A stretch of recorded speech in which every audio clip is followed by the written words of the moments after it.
वेदा किती हट्टी झालीस तू? आजी एकदा सांगितलं ना, मला नको आहे. मी पण शेवटचं सांगतेय, ज्यूस प्यायचे म्हणजे प्यायचे. नाही, मला नको आहे. ही मंजिरी वेदाला एवढं का फोर्स करते? काहीतरी गडबड वाटते मला. वेदा घे घे. आजीचं ऐकणार नाहीस तू? परिराणी आहेस ना तू माझी? ऐकणार ना? बरं ठीक आहे. घे.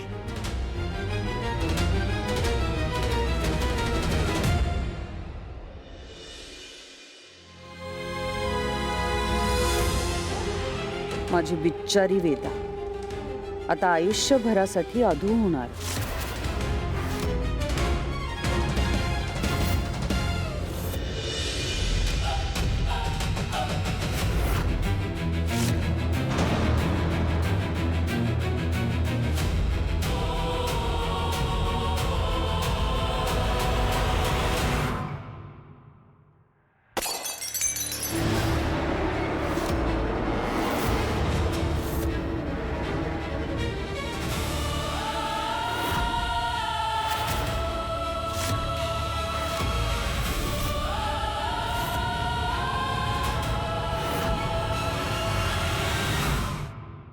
वेदाचे बाबा,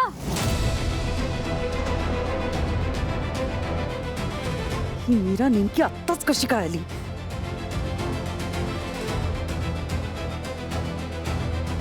दादा काय हे?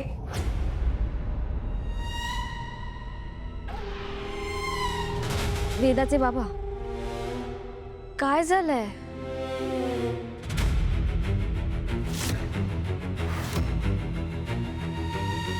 अनन्या, तुला राग आला असेल,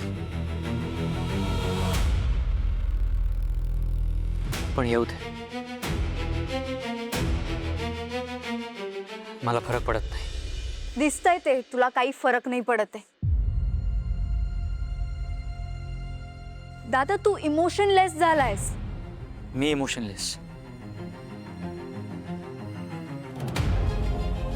ठीक आहे, तुला काय समजायचं ते समज.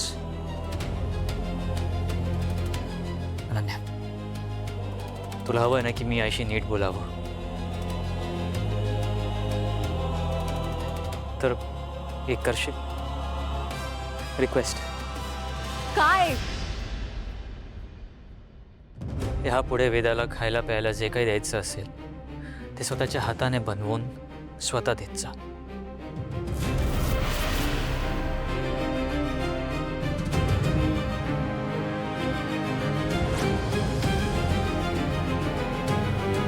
ठीक आहे, मी जर हे केलं तर तू नॉर्मल वागशील, आईशी नीट वागशील.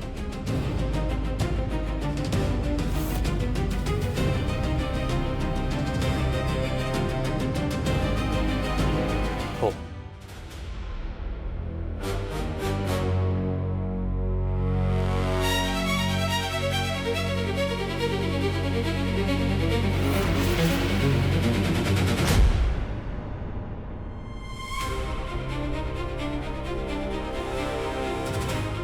बरं झालं रुद्रकेतूंची भेट झाली, त्यामुळे किती गोष्टी सोप्या झाल्या. आता फक्त या गुहेत बाबा सापडायला हवेत, म्हणजे पुढचा मार्गही मोकळा होईल.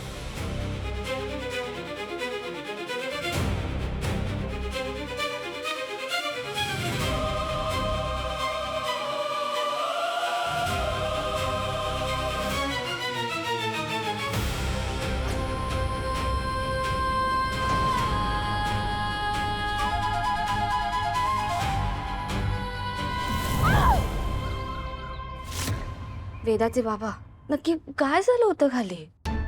मंजिरी ज्या प्रकारे वेदाला ते ज्यूस पिण्यासाठी आग्रह करत होती, मला काहीतरी गडबड वाटली, म्हणून मी तो ग्लास फेकून दिला. पण मी म्हणाले होते ना तुम्हाला. हो माहिती आहे, तुम्हाला म्हणाली होतीस की मंजिरी वेदाला काही करणार नाही, पण मला वेदाची काळजी वाटली, सो त्या क्षणी मला जे योग्य वाटलं मी ते केलं. पण यापुढे काळजी करायची गरज नाही. मी अनन्याला जे सांगितलंय ती अगदी तसंच करेल. माझा विश्वास आहे तिच्यावर. ठीक आहे. आणि हा, मी त्या मंदिरात जाऊन आले.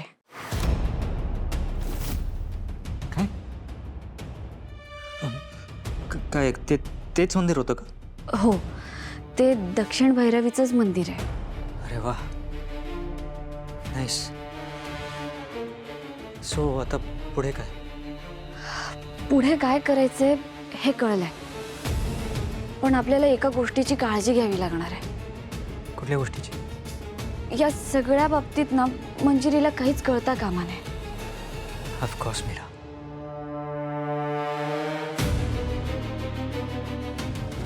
मीरा, तू मागे मला एकदा सांगितलं होतंस की मंजिरीला आपल्याकडनं बाळ हवंय. ते काय होतं नेमकं? कशासाठी?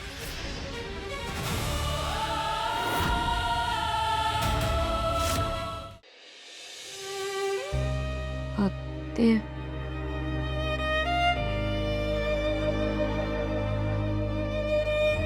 ते मंजिरीला चिरतारुण्य हवंय. काय? हो, ती एक चेटकीण आहे आणि तिला चिरतारुण्य हवंय. त्यासाठीच तिने नीरती देवीला प्रसन्न केलं होतं. त्या देवीने तिला एक मार्ग सांगितला. 3 सारख्या जन्मपत्रिका असलेल्या स्त्रियांचा बळी द्यायचा आणि त्यांच्या आत्म्यांना कवड्यांमध्ये कैद करायचं. त्यानंतर एक विधी करायचा आणि तो विधी पूर्ण झाला की मंजिरीला चिरतारुण्य मिळेल.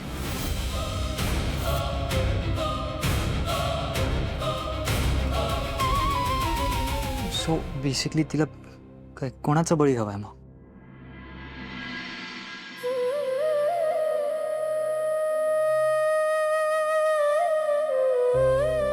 सगळ्यात आधी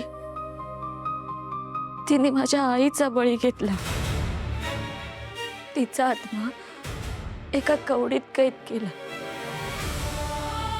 मग अंबिकाताईचा खून केला.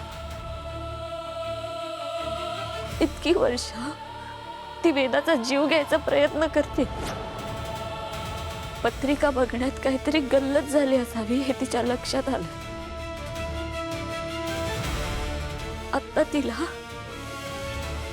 माझ्याकडून जन्मलेलं बाळ हवं. एकदा का मी माझ्या बाळाला जन्म दिला की ती माझा बळी घेईल. आणि त्यानंतर